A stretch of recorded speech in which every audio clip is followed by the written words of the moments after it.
She stood on my porch, gripping that clipboard like it was the only thing standing between her and a pack of wolves. "You can't stay here unless you pay HOA fees," she chirped, flashing that syrupy, practiced smile people wear when they're about to make your life hell and want you to know they're enjoying every second of it. Honest to God, I almost laughed because this farm, this chunk of dirt with my family's sweat soaked into every inch, wasn't even part of their precious HOA. It was the same land my grandfather had wrestled a life out of back when the world was black and white. The same land our family lost when times got lean. I'd spent half my life clawing my way back just to buy it again. So when Linda, the self-anointed queen of the Pine Ridge HOA, showed up on day 2 with a paper in hand, acting like she owned the sunrise, I knew right then we were headed for one of those neighborly shootouts, modern style. She waved the paper in my face. "You're a part of Pine Ridge now. Everyone follows the same rules." I looked her dead in the eye, keeping my voice calm. Maybe a little too calm, and I said, "Ma'am, this farm's been here since the 40s. Your HOA was built in 2009. That smile of hers twitched just a bit. "Then maybe you'll want to talk to the board, because if you don't pay your annual dues, we'll have to take action." I didn't answer. I just watched her heels grind gravel as she strutted off my land like she'd won some invisible battle. My dog Murphy growled low behind me, smart dog. He always did have a nose for trouble before it started. That night I came home to find an envelope slapped crooked on my gate. Final notice. $4,800 due. Failure to comply will result in penalties. I could feel my jaw clamp down. They had no legal ground, but they were trying to see how far they could push me like a kid poking a hornet's nest just to see what happens. Next morning, I hadn't even finished my first coffee when 2 more showed up.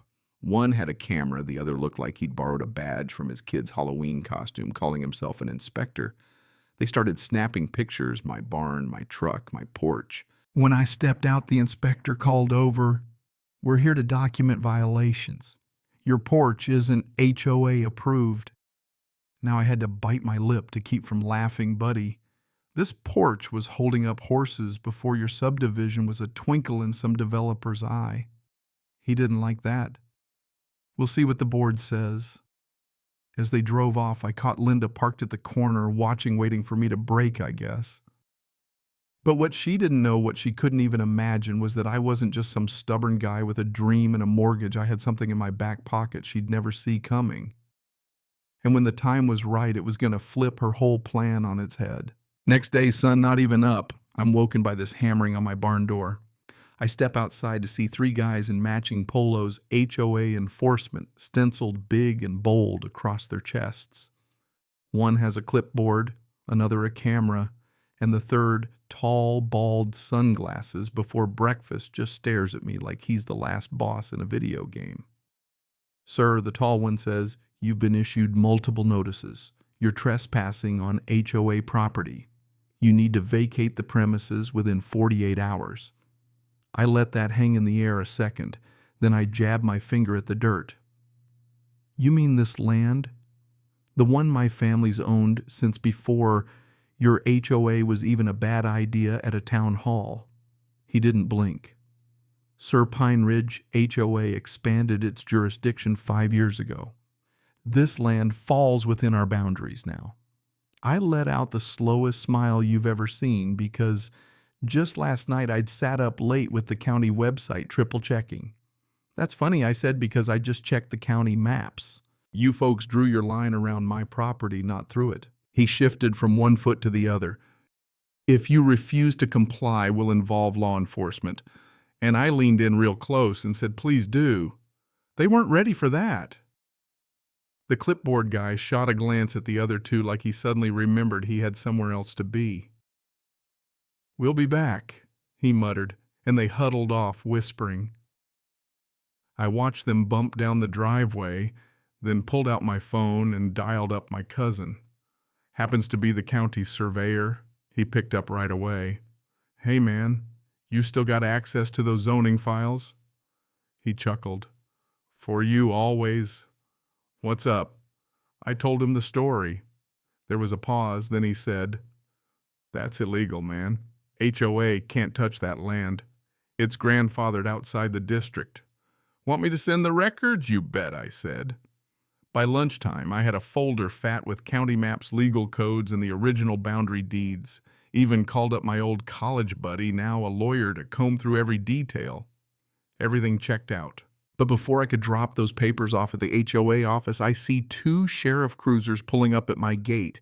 For a second, my stomach dropped until out steps Sheriff Daniels, my old commander back from the Army days, who taught me everything I know about keeping a cool head. He walked up, grinning. Heard you were having some HOA trouble, soldier. I couldn't help it. I grinned right back. You could say that. Right on cue, Linda swoops out of her SUV, papers waving. Sheriff, this man is illegally occupying community land. He's refused to pay fees. Daniels just laughed a short bark like he couldn't believe what he was hearing. Linda, I've known this man longer than you've known this county. I know this property too. It's not yours. Her face went redder than a July tomato. That's not what our documents say. He looked at me. You got your proof. I handed him the folder. He paged through, nodded, then turned to her. Well, your documents are wrong. Step off his property before you're trespassing. Linda froze, mouth open, words stuck. You'd think that would be the end of it, right? Yeah, not even close. Next morning, I walk out to find my gate chained shut and a big red sign swinging, property seized by Pine Ridge HOA. I could feel my blood pressure climbing past safe levels. Linda had jumped straight off the deep end. I called Daniels again. He showed up within minutes, 2 deputies in tow. We cut the chain, marched right to the HOA office, Linda's little kingdom. She was there waiting, looking like the cat who swallowed the canary. Sheriff, she sings songs. I have full authority. Daniels dropped the county folder on her desk with a thud that rattled the stapler. Authority, lady. You don't even have the right zip code on your map. She tried to speak, but Daniels just kept going. You've been filing fake notices, extorting residents, tampering with county records. You're under arrest for fraud and trespassing. The smile snapped off her face. She tried to protest, but the cuffs were already clicking. Cameras flashed, residents peeking in from the hall, some wide-eyed, some barely hiding their grins. Turns out I wasn't her only target. She'd been running this show for years until she picked the wrong old farm. Later that evening, I stood on my porch, the sunset stretching gold across my grandfather's fields, breathing free again. Sheriff Daniels clapped my shoulder. Guess justice still grows on this land. Huh? I grinned, looking at the sign I'd nailed to the gate. Private property, not part of any HOA.